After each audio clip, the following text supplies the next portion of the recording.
Nadie duda de que la elección de este domingo en Chile es una elección histórica. Los ojos de toda la región e incluso los ojos del mundo están puestos en Chile. ¿Por qué se le otorga tanta relevancia? ¿Por qué esta elección presidencial en Chile es sin duda una elección relevante? Porque puede dar vuelta a una página de la historia.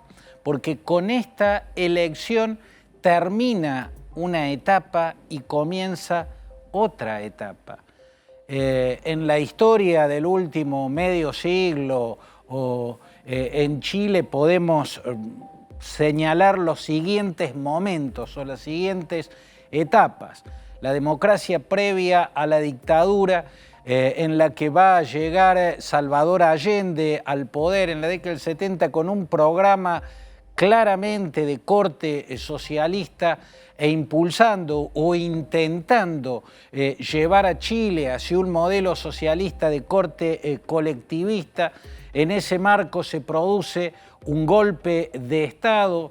Pinochet termina adueñándose de ese golpe de Estado e inicia una larga y durísima dictadura donde se cometen una inmensa cantidad de crímenes y de vejaciones. De esa dictadura que a la vez sentó las bases de un modelo de economía abierta que resultó vigorosa y generó un crecimiento sostenido de la economía.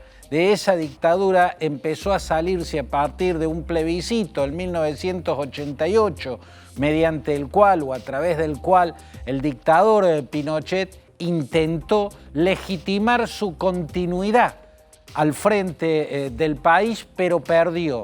Entonces se inició una nueva etapa. Esa etapa se caracterizó por lo que yo llamo una polarización virtuosa, ¿no? Dos espacios de centro, uno a la centro izquierda y el otro en la centro derecha, monopolizaron la repartición mayor de los votos y durante 30 años esa polarización virtuosa fue la que encarriló a Chile en una dirección determinada. Se democratizó totalmente el país, se despinochetizó la política chilena.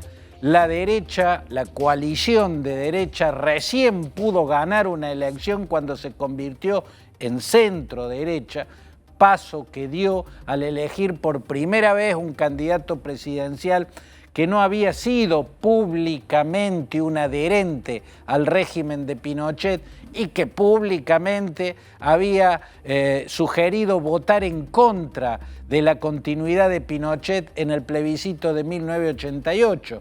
Ese es Sebastián Piñera. Hasta entonces, hasta que hizo su paso hacia el centro, la derecha chilena siempre había ganado la centro-izquierda, que era claramente una coalición de centro-izquierda, y subrayo la palabra centro, porque aliaba al Partido Demócrata Cristiano y al Partido Socialista, que ya venía con un replanteo de lo que había sido su gestión liderada por Salvador Allende y traía esta vez una propuesta de corte socialdemócrata.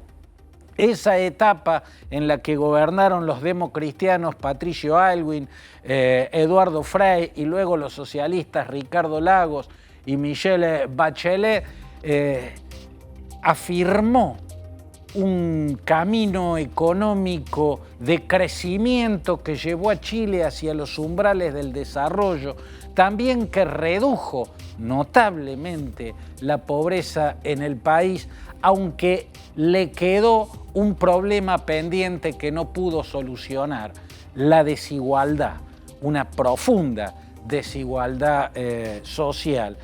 Esa etapa en la que luego gobernó la centro-derecha con Sebastián Piñera, tuvo un nuevo gobierno, la centro-izquierda, repitiendo en la presidencia Michelle Bachelet y luego repitiendo en la presidencia Sebastián Piñera, es la larga y exitosa etapa de esa polarización virtuosa que gravitó e imperó durante los últimos 30 años en Chile. Esa es la etapa que termina.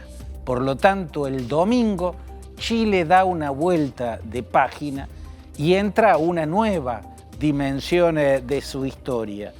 La pregunta es, ¿por qué un electorado centrista, un electorado que durante más de 3 décadas votó rigurosamente al centro, ahora en la primera vuelta votó posiciones más ideologizadas, votó posiciones más radicales?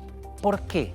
¿Por qué un electorado centrista esta vez no votó a los partidos de centro? Esta vez dejó de lado la polarización virtuosa para entrar en una nueva polarización más ideológica, con Gabriel Boric encabezando una coalición de izquierda, ya no de centro-izquierda, sino de izquierda, y con José Antonio Kast desde una coalición de derecha, ya no de centro-derecha, sino de derecha, ¿no? Una coalición a la que puede caracterizarse como ultraconservadora. ¿Por qué se dio este corrimiento desde el centro hacia los dos extremos?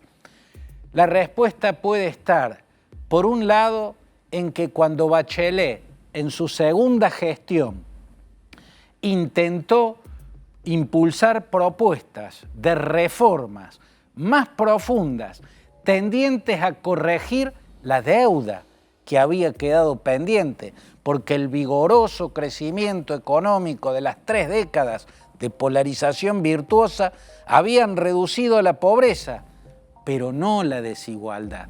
Esa era la deuda y a esa deuda apuntó Bachelet en su segunda gestión.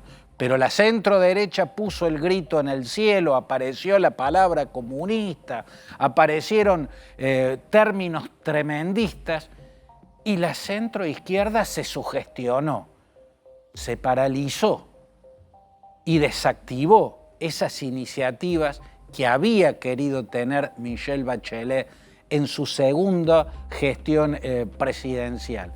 Tal vez, si la derecha no hubiese puesto el grito en el cielo y si la izquierda no se hubiera sugestionado, si la centroizquierda no se hubiera sugestionado y se hubiese consensuado un avance hacia esas reformas para achicar la desigualdad, tal vez no se hubiese llegado a este corrimiento desde el centro hacia una polarización diferente, una polarización ideológica. La otra razón es el miedo al caos. El gobierno de Sebastián Piñera empezó en el 2019 a trastabillar con estallidos sociales, con protestas de dimensiones oceánicas, ¿no? Y esa sensación de caos asustó a un sector de la sociedad. A eso hay que sumarle la crisis de la inmigración masiva, sobre todo por las fronteras del norte y sobre todo proveniente desde Venezuela, y en el sur las rebeliones en la Araucanía, ¿no? El caos en las regiones de Araucanía y Biobío a partir de movimientos violentos con el signo mapuche. Digo con el signo mapuche porque no son todas las organizaciones mapuches, ni mucho menos, pero digamos que con ese signo, con esas banderas, se generó un estado caótico, un estado de anarquía con acontecimientos violentos que generaron miedo en un sector de la población. El miedo a la inmigración, el miedo al retorno al caos, el miedo a las situaciones anárquicas en la Araucanía y en Biobío fortalecieron la posición de la ultraderecha o del ultraconservadurismo y propulsaron la candidatura de José Antonio Kast, mientras que la dificultad para corregir la desigualdad a partir del segundo gobierno de Bachelet debilitó a la propuesta de la centroizquierda. Luego, los dos polos ya ideologizados empezaron a ser funcionales mutuamente.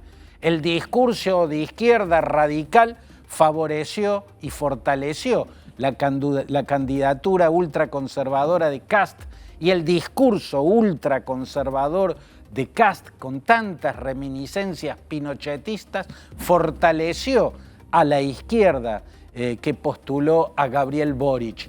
¿Y qué puede pasar este domingo en las urnas? Yo no estoy seguro de cuál va a ser el resultado y no me gusta apostar ni adivinar, pero digo, si se impone el miedo al caos, si el miedo al caos es superior o más fuerte o más pronunciado que el deseo de corregir la deuda pendiente, que es la desigualdad, eso va a favorecer a Kast y va a obtener un mejor resultado en las urnas. Pero si lo que pesa en el último momento es esto que empezó a verificarse después de la primera vuelta, que es una sensación de vértigo de una sociedad que siempre había votado al centro y que esta vez votó a los extremos, entonces sobrevino un vértigo, una sensación de abismo. Y en esa sensación de abismo, la sociedad generó una presión que empezó a empujar a los dos candidatos hacia el centro. Boric se corrió desde la izquierda al centro y también José Antonio Kast se corrió desde la izquierda al centro.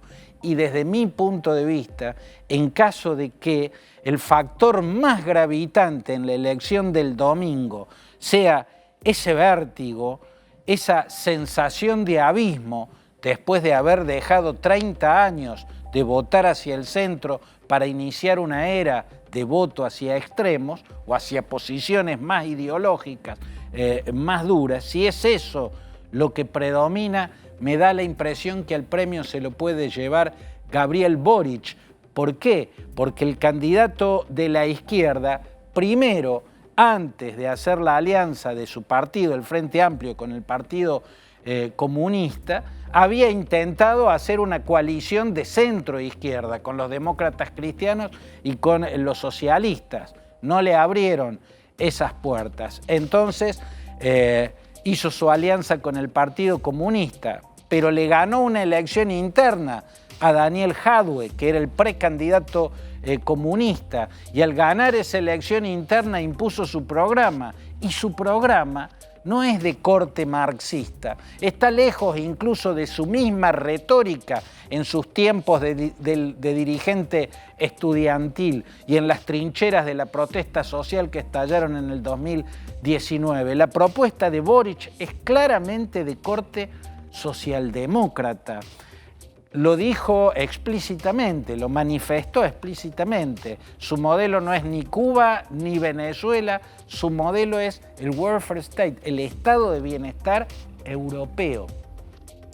Boric claramente se corrió hacia el centro y por eso logró el apoyo primero de Michelle Bachelet y luego de Ricardo Lagos. Claramente dos presidentes socialdemócratas, dos presidentes moderados y centristas le dieron su apoyo a Boric, y es más difícil creer el corrimiento hacia el centro que tuvo sin duda José Antonio Kast. ¿Por qué es más difícil de creer? Porque llegó a tener propuestas muy descabelladas. Por ejemplo, la propuesta de sacar a Chile de las Naciones Unidas. Después de semejante lucubración, después de semejante idea hecha pública, sacar a Chile de la ONU, es difícil hacer creer que se puede gobernar desde el centro. Las urnas tendrán la última palabra y van a hablar este domingo.